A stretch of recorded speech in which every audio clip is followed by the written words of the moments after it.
Bonjour à tous et bienvenue sur le plateau de Bonjour chez vous. Aujourd'hui, nous allons voir que faire lorsque nous sommes épuisés. Il y a des solutions pour se fortifier. On peut être épuisé physiquement, moralement et spirituellement. Et on en parle aujourd'hui dans cette émission avec Annabelle et Omer. Bonjour. Bonjour. Est-ce que vous êtes en forme ?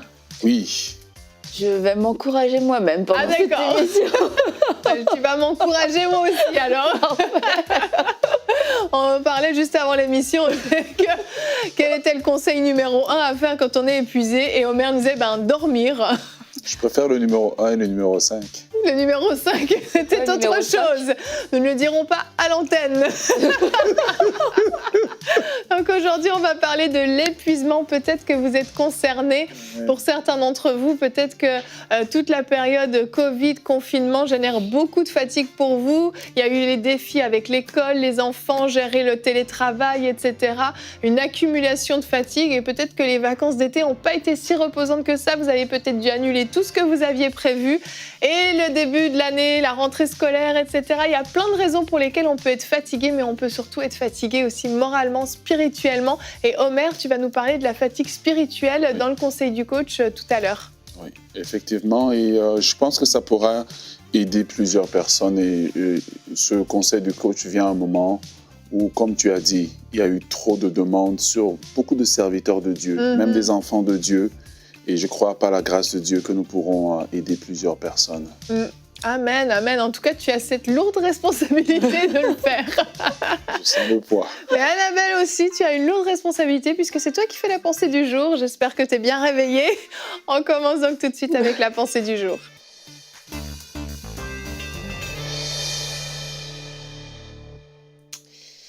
Est-ce que vous êtes fatigué ? Moi, oui, je suis un petit peu fatiguée. Mais mes yeux sont normalement ouverts pourtant. Je tiens à le préciser. Et vous vous dites, j'ai l'impression d'avoir tout essayé. J'ai essayé de me reposer. J'ai essayé de prendre un peu de temps. Mais pourtant, la fatigue ne s'en va pas. Et c'est comme ça fait partie de votre vie, cet épuisement. Et aujourd'hui, j'aimerais vous partager trois versets qui sont vraiment connus. 3 versets que vous avez déjà lus et peut-être que vous avez survolé rapidement, mais qu'on puisse s'y arrêter et que ça fasse partie de votre régime spirituel pour les semaines à venir, parce que il est le temps de se relever, d'arrêter d'être complètement submergé par la fatigue, parce que lorsque nous sommes fatigués, nous ne sommes pas à notre plein potentiel et nous passons à côté peut-être de ce que le Seigneur a prévu pour nous. Et en fait, j'aimerais vous dire que c'est le temps tout simplement de faire confiance à Dieu, de lâcher prise. Ça s'appelle la foi et il va falloir qu'on apprenne, qu'on réapprenne à lui faire confiance et à se lâcher dans ses bras pour pouvoir se reposer. Ça donne envie, n'est-ce pas ? Alors, Ésaïe 40, 29, il donne de la force à celui qui est fatigué, il augmente la vigueur de celui qui tombe en défaillance. Les adolescents se fatiguent et se lassent et les jeunes hommes chancellent, mais ceux qui se confient en l'Éternel renouvellent leur force. Ceux qui se confient en l'Éternel, confier, ça veut dire s'attendre, espérer. Ceux qui attendent, ceux qui espèrent que Dieu va faire quelque chose, qu'il va avoir une action au-delà de mes propres actions, vont pouvoir renouveler leur force. Ils prennent leur vol comme les aigles, ils courent, ils ne se lassent point, ils marchent, ils ne se fatiguent point. Voilà la clé, se confier en Dieu. On va lire ensemble Psaume 127. Si l'Éternel ne bâtit la maison, ceux qui la bâtissent travaillent en vain. Si l'Éternel ne garde la ville, celui qui garde la ville veille en vain. En vain vous levez-vous le matin, vous couchez-vous tard le soir et mangez-vous le pain de douleur. Il en donne autant à ses bien-aimés pendant leur sommeil. Et certains d'entre vous, vous vous êtes épuisés parce que vous étiez partout du matin au soir. Vous avez compté sur vos propres forces. Vous avez voulu pallier peut-être à certains manques, vous avez voulu résoudre un tas de problèmes par vos propres forces. Mais aujourd'hui, le Seigneur vous dit: repose-toi, je peux t'en donner autant dans ton Amen. sommeil. Il est bon pour toi que tu te reposes parce que je vais prendre en charge tous ces problèmes, je vais prendre en charge toutes ces solutions, fais-moi confiance. Et pour terminer, le proverbe 3, confie-toi en l'Éternel de tout ton cœur et ne t'appuie pas sur ta sagesse, reconnais-le dans toutes tes voies, il aplanira tes sentiers. Vous avez passé beaucoup de temps, vous avez mis beaucoup d'efforts à essayer d'aplanir les sentiers en réfléchissant et en pensant. Aujourd'hui, invitez le Saint-Esprit dans votre réflexion, lâchez prise, arrêtez de vouloir tout résoudre par vous-même parce que vous êtes épuisé, même pas physiquement, mais à cause de réfléchir de façon excessive sans avoir invité le Saint-Esprit. Et je vous garantis que vous allez pouvoir vous relever, que vos forces vont être renouvelées et que vous allez prendre votre envol comme l'aigle. Amen, amen. On va s'envoler comme l'aigle et on va foncer parce qu'on a besoin de se fortifier. Et ces fatigues qu'on peut ressentir moralement vont souvent affecter aussi notre fatigue physique. Les deux sont vraiment étroitement liés. Si on vit toutes sortes d'inquiétudes, toutes sortes d'angoisses par rapport au futur, par rapport au présent même, ou même des fois par rapport au passé, on se fait voler finalement des temps de qualité, de repos physique, mais de repos aussi moraux, où juste on se sent bien. Parfois, on peut avoir une nuit de sommeil de 8 heures, une bonne nuit de sommeil, on se réveille, on se sent épuisé, parce que pendant la nuit, notre cerveau a continué à tourner, l'inquiétude a continué à tourner, et on se dit, mais je comprends pas, je me sens fatiguée, pourtant j'ai tellement bien dormi, j'ai eu toute une nuit de sommeil, je me suis pas réveillée. Et ben finalement, c'est ces inquiétudes, cette fatigue morale qui est presque comme une oppression des fois, qui vient nous voler notre énergie, notre force.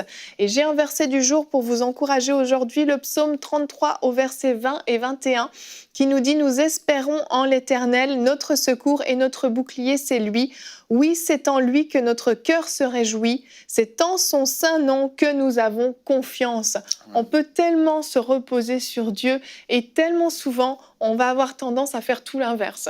On va essayer par nos propres forces, on va porter, on va se coucher tard en vain et on va se lever tôt en vain, se disant « j'ai pas assez de temps dans ma journée pour tout faire, j'ai tellement de choses à porter, tellement de choses à organiser, tellement de personnes comptent sur moi. » Et puis on se met comme ça une charge sur nos épaules, alors qu'en fait le Seigneur nous dit confie-toi en moi, repose-toi sur moi, prends du temps juste où tu baignes dans ma présence et laisse-moi aplanir ton sentier, laisse-moi organiser les choses qui te perturbent, qui te travaillent. Et c'est vraiment notre partie en fait à faire, parce qu'on peut lire le verset « Ah, ils renouvellent leurs forces », super, mais si on ne fait pas la partie se confier en Dieu, en fait, il n'y aura pas ce résultat. Et c'est comme un médicament. Oui, ce médicament peut enlever les douleurs, mais si tu le prends, je veux dire, il peut être merveilleux, il peut faire... il y a tout un tas de produits qui ont des promesses, qui ont des résultats, mais si on les prend pas, si on les applique pas, il y aura aucun résultat. Oui. Et Dieu, c'est la même chose. Si on ne le mange pas, si on ne le vit pas, si on ne l'expérimente pas, si on n'est pas avec lui, le résultat, on le vivra pas. Et puis on va dire, en plus, pour ajouter à notre fatigue, et en plus, Dieu ne fait pas sa part.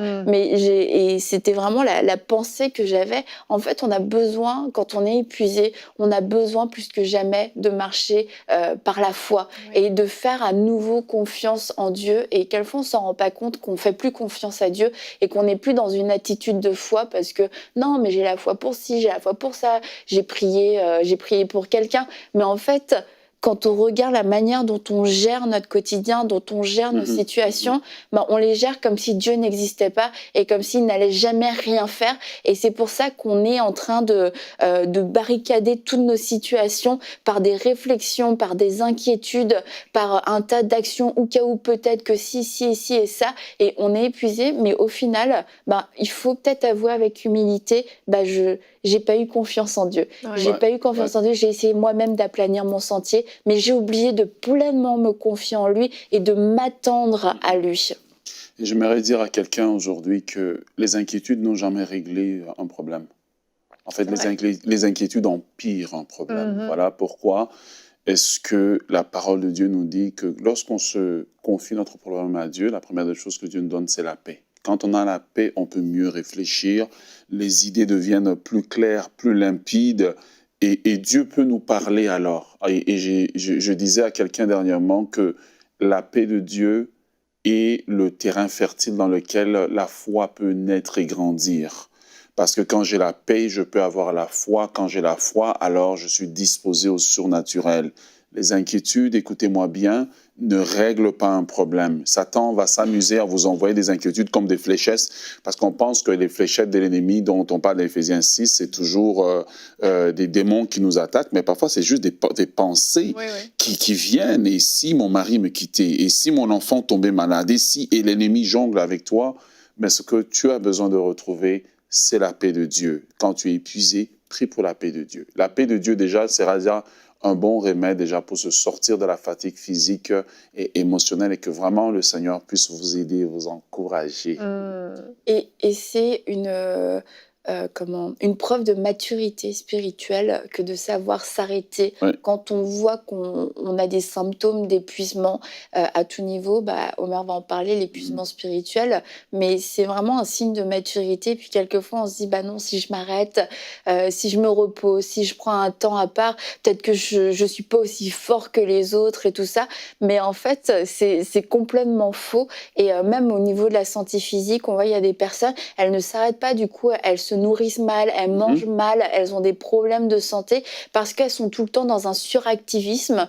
Mais c'est pas, ça en fait pas des personnes plus fortes, comme des super-héros. Et puis il y a des personnes à côté qui peut-être prennent plus de temps, vont être plus strictes sur leur heure de coucher, sur leur alimentation. Mais on voit que c'est des personnes qui portent énormément de fruits et qui sur le long terme arrivent à courir leurs courses sans être immobilisés, faire des chutes d'épuisement régulièrement. Et c'est vraiment une preuve de maturité. Puis il faut qu'on accepte. On a un corps. Dieu a créé notre corps avec un besoin de repos. C'est pas mauvais, c'est pas anti-spirituel, c'est pas charnel que de se reposer et d'accepter que Dieu fasse sa part aussi. Je vais aller dormir. Okay. Vous continuez sans moi, c'est bon. Je disais à quelqu'un dans une discussion, je disais parfois l'acte le plus spirituel qu'on peut faire, c'est aller au lit. Voilà. Juste aller au lit, aller vous reposer. Je me sens vraiment spirituel. La Bible nous dit qu'arrivé au puits de Jacob, la Bible dit clairement, Jésus fatigué du voyage était en train de se reposer. Jésus dans la barque était en train de se reposer, parce que vous avez besoin d'un corps physique pour pouvoir opérer sur la terre. Donc que vous soyez un homme de Dieu, un chanteur, un musicien, un papa, une maman, si vous apprenez pas à vous reposer, ça va faire un retour à l'expéditeur. Vous allez aller au ciel vite. Pourquoi? Parce que vous aurez pu, le corps pourra plus suivre. C'est pour ça qu'on retrouve des gens qui parfois, ils ont peut-être l'âge de 40 ans, ils doivent en avoir 60, parce qu'ils se reposent jamais. Ils travaillent tout le temps, ils courent tout le temps parce qu'ils pensent que par leurs inquiétudes, ils vont régler tous leurs problèmes. Or, la Bible nous dit qu'il en donne autant à son bien-aimé quand? Pendant son sommeil. Pendant son sommeil. Donc, apprenez à dormir, apprenez à vous reposer et Dieu vous fera du bien. Et oui, j'ai appris ça dans ma vie parfois. Je ne trouve pas la solution, le message ne vient pas. Tu veux que je fasse quoi? Je m'en vais dormir. Et puis c'est bizarre, pendant la nuit. T'as un songe, une pensée. Un songe, je me vois en train de prêcher. Et le message me vient vraiment dans mon temps de repos. Et ce n'est pas nécessairement dormir, parfois c'est juste aller marcher, faire autre chose qui nous permet juste de sortir de cet état de stress. Et Dieu lui-même saura comment venir à nous. D'ailleurs, Ève est venue à Adam quand? Pendant son sommeil. Pendant son repos. Il se réveille, oh, Dieu a pourvu pendant son sommeil. Célibataire, recevez. Bon, ceci dit, on ne veut pas qu'une fille rentre dans la chambre d'un célibataire. Non, c'est pas ce que nous avons voulu dire. C'est pas ça qui va se passer. On n'a pas non plus dit qu'elle vienne dans vos rêves, on a dit qu'elle vienne dans la réalité. Ne nous interprétez pas mal. Ne déformez pas tout, amis célibataires. En tout cas, vous le voyez dans ce qu'on vient de partager, le repos, l'épuisement, le remède à l'épuisement peut être des choses des fois très très simples, très très naturelles. Et on va voir comment sortir de l'épuisement spirituel avec Omer dans la rubrique Conseil du coach. Alors bonjour, aujourd'hui je vais vous parler de 4 conseils pour sortir de l'épuisement spirituel. Le monde passe par un temps particulier dans lequel nous sommes tous sollicités, autant les chrétiens que les non-chrétiens, mais surtout au niveau de l'Église, les serviteurs de Dieu, ceux qui travaillent dans l'Église sont sollicités, et même les papas, les mamans sont sollicités, et nous portons des charges lourdes. Et il est important pour nous d'apprendre à détecter l'épuisement spirituel et découvrir aussi comment nous pouvons nous en sortir. L'épuisement spirituel, qu'est-ce que c'est? L'épuisement spirituel, c'est simplement l'équivalent en fait d'un burn-out qui se passe au niveau spirituel, parce qu'on peut être épuisé physiquement, émotionnellement, et on peut être épuisé aussi spirituellement, parce que l'homme est le corps, l'âme et l'esprit. Et donc, quand on est épuisé spirituellement, ben, tout semble en fait sombre pour nous, la moindre effort nous semble impossible. Et pourquoi on est épuisé spirituellement? On peut voir dans le cas d'Élie, lorsque il a été à la montagne et Élie a fait vraiment descendre la pluie du ciel, mais ça faisait un peu plus de 3 ans qu'il était dans un combat. Et Élie est arrivé à un point où Jézabel lui a simplement parlé et Élie a fui. Et en fait, ce qui nous emmène, les causes de l'épuisement spirituel peuvent être des combats répétitifs sur une longue période de temps ou un fardeau qu'on a porté sur une longue période de temps. Dans le cadre comme Moïse, c'est diriger ou fonctionner avec des gens difficiles et conflictuels. Des gens qui sont conflictuels tout le temps peuvent nous emmener aussi dans un épuisement spirituel parce que là, ça produit la frustration, des malentendus, des problèmes de communication. Mais aussi, parfois, Dieu nous appelle aussi, oui, comme Élie, à être un pionnier dans un domaine où on va et personne ne nous comprend et nous portons un fardeau lourd. Donc, travailler seul peut être aussi les causes de l'épuisement spirituel. Alors, comment est-ce qu'on reconnaît les signes de l'épuisement spirituel? Premièrement, très simple, la perte d'envie de continuer. Vous étiez une personne passionnée. Vous étiez une personne passionnée par la prédication, passionnée par le service de Dieu, passionnée par travailler avec des enfants, peut-être travailler avec des démunis. Mais soudainement, vous n'avez plus envie. En fait, on vous parle de la chose, mais c'est comme si on vous avait jeté de l'eau froide dessus. Ça peut être le signe de l'épuisement spirituel.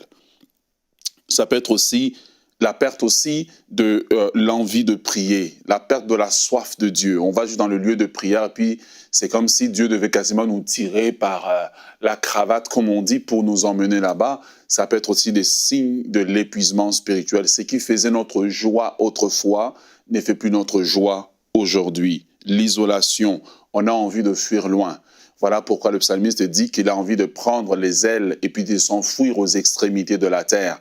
On a envie de rester seul dans le noir. On a envie de ne rien entendre. On a envie juste de rester seul. Un des signes dans l'épuisement spirituel d'Élie, c'est qu'il est parti seul, il a fui. Il a même laissé son serviteur qui était là pour l'aider. Il a fait une longue marche de 40 jours et il est parti à la montagne pour rester seul. Mais la bonne nouvelle est que dans notre épuisement, comme dans les cas d'Élie, Dieu aime nous rencontrer. Alléluia.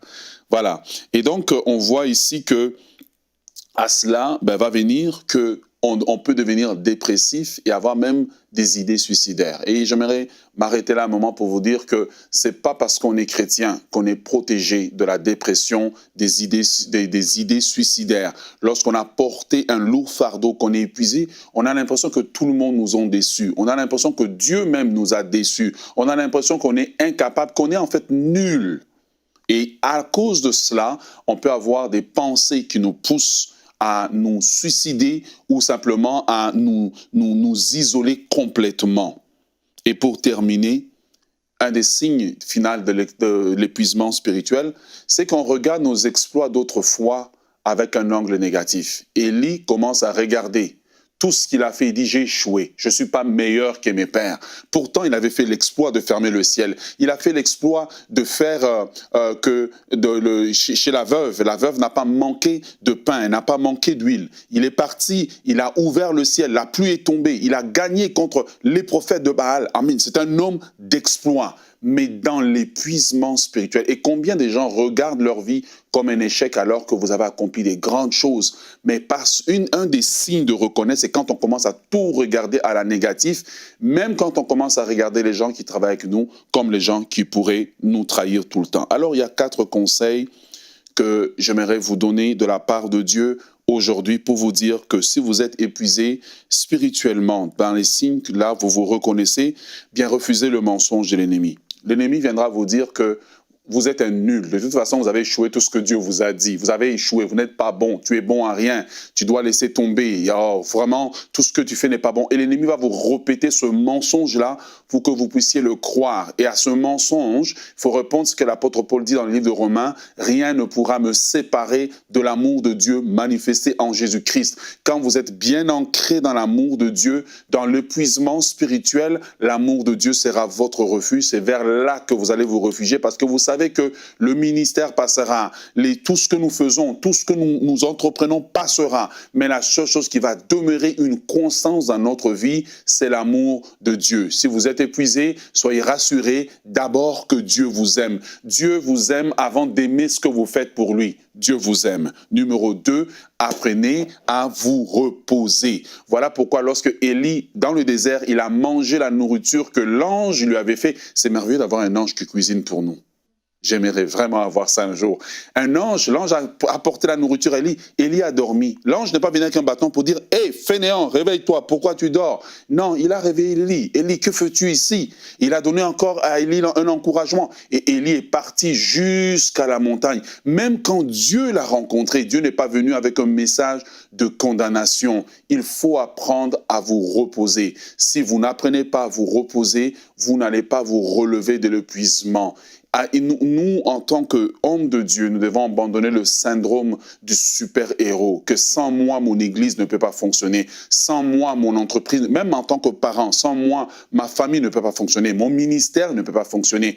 La vérité est que nous sommes tous remplaçables. La vérité est que si nous sommes couchés aujourd'hui, malheureusement, on va nous emmener quelque part qu'on appelle cimetière, on va nous laisser là et la vie va continuer. Israël a pleuré Moïse pendant 40 jours, mais ils ont continué. Alors, il n'y a personne qui est indispensable. Vous avez besoin de votre corps en forme pour fonctionner, de votre âme qui est en bonne santé et de votre esprit qui est renouvelé. Et pour cela, il faut vous reposer. C'est dans le repos que Dieu peut maintenant nous renouveler. Reposez-vous en dormant, reposez-vous en prenant des vacances, reposez-vous en allant marcher, en étant juste seul dans la nature, sentir le vent qui vient contre vous. Reposez-vous pour que vos pensées soient tranquilles. Numéro 3, demandez de l'aide. L'humilité consiste à savoir quand est-ce que j'ai besoin de demander de l'aide. Quand vous apprenez à demander de l'aide, c'est là que Dieu mettra des bonnes personnes autour de vous. Et priez constamment, même dans les périodes où vous n'êtes pas épuisé, pour que, Seigneur, entoure-moi de bonnes personnes, pour que quand je suis épuisé, ces personnes soient une source d'encouragement. Une source d'encouragement. Que Dieu mette autour de vous des personnes comme Barnabas, qu'on appelle fils de l'exhortation. Fils de l'exhortation veut dire fils de l'encouragement. Quelqu'un qui me voit faible, mais qui peut m'encourager, qui peut me relever, qui peut me dire, tu sais, tu as fait des grandes choses pour Dieu hier. Dieu peut faire encore des grandes choses pour toi. Quelqu'un qui peut me protéger alors que je suis faible. Et nous devons avoir cette humilité de trouver des personnes vers qui nous pouvons demander de l'aide. Est-ce que tu peux m'encourager dans la prière? Est-ce que tu peux prier avec moi? Est-ce que tu peux pleurer avec moi? Est-ce que tu peux juste m'aider dans cette période difficile que je traverse? Et passer par l'épuisement spirituel n'est pas un signe que vous n'êtes pas spirituel. C'est plutôt un signe que vous êtes spirituel, mais que vous êtes fatigué. Mais la Bible dit que ceux qui se confient en l'Éternel renouvellent leur force. Comment renouvellent-ils leur force? En apprenant à se reposer, mais en apprenant aussi à tendre la main à des amis que Dieu a mis autour d'eux. Voilà pourquoi dans le ministère de l'apôtre Paul, Paul est toujours cité avec ses compagnons. Ayez des gens autour de vous. Ne vous voyez pas toujours comme étant le plus spirituel, qui doit enseigner à tout le monde, mais tournez votre cœur, que Dieu mette autour de vous des compagnons de service qui pourront vous aider dans les temps difficiles à vous dire « Reposez-vous, repose-toi, je vais te porter le fardeau, je vais courir avec le flambeau jusqu'à ce que tu aies retrouvé la force. » Et finalement, apprenez simplement à demeurer avec Dieu. Élie est parti à la montagne. À la montagne où Élie est parti, il n'y a rien qui nous dit que Élie a vraiment prié. Il était juste là. Parfois, j'ai appris à rentrer dans mon sous-sol, à mettre juste une musique instrumentale. Et quelle belle émission de prière EMC a développé justement avec de la musique instrumentale juste pour nous aider.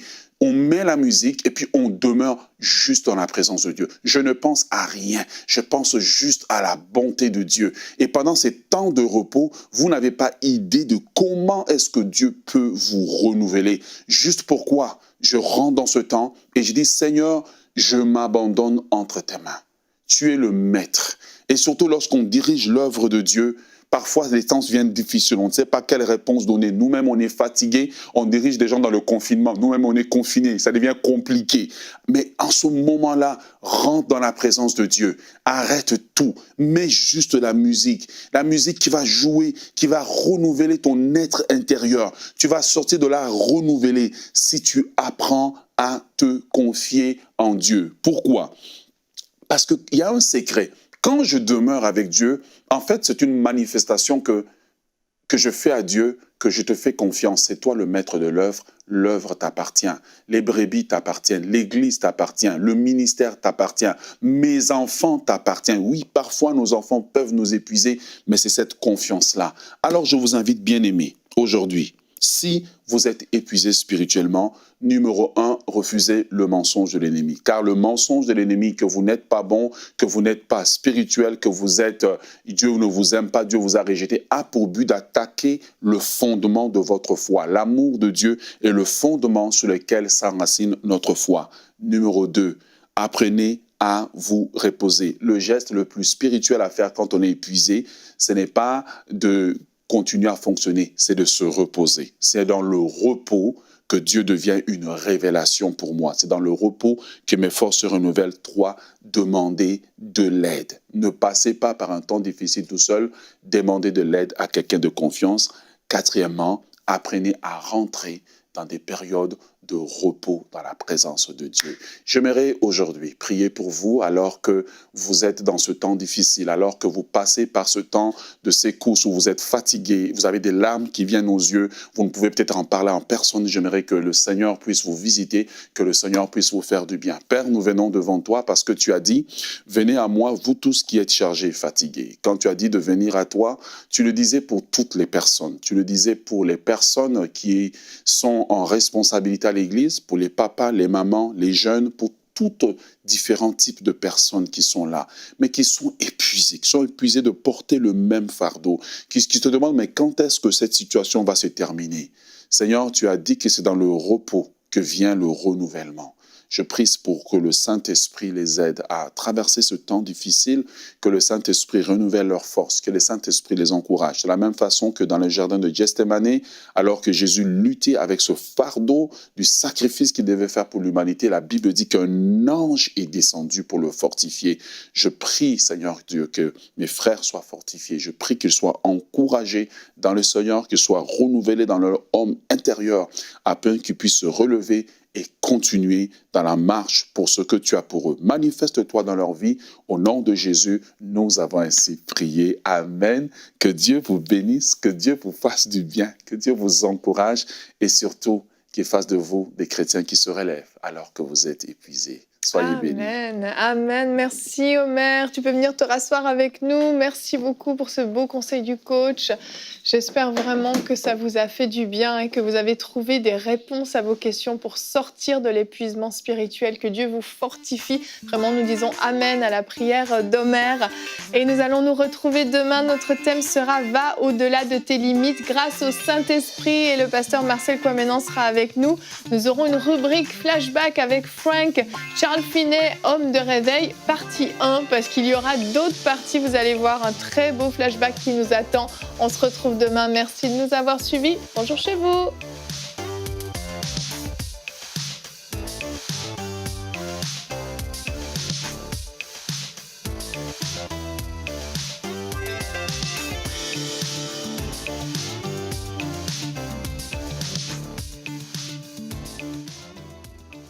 Dans la Bible, Dieu a appelé Gédéon vaillant héros parce qu'il a eu le courage de répondre à l'appel de Dieu. Nous aussi, nous vous appelons héros. Vous tous qui avez eu le courage de vous lever pour soutenir ce projet de construction du centre EMCI. Vous tous qui participez à l'impact que va avoir EMCI à travers les nations dans ce centre juste derrière moi. Oui, vous tous, vous êtes des héros. Dès maintenant, donnons pour achever la construction et équiper le centre EMCI. Pour faire votre don, rendez-vous sur emcitv.com/3500. Vous pouvez donner en une seule fois ou en plusieurs mensualités.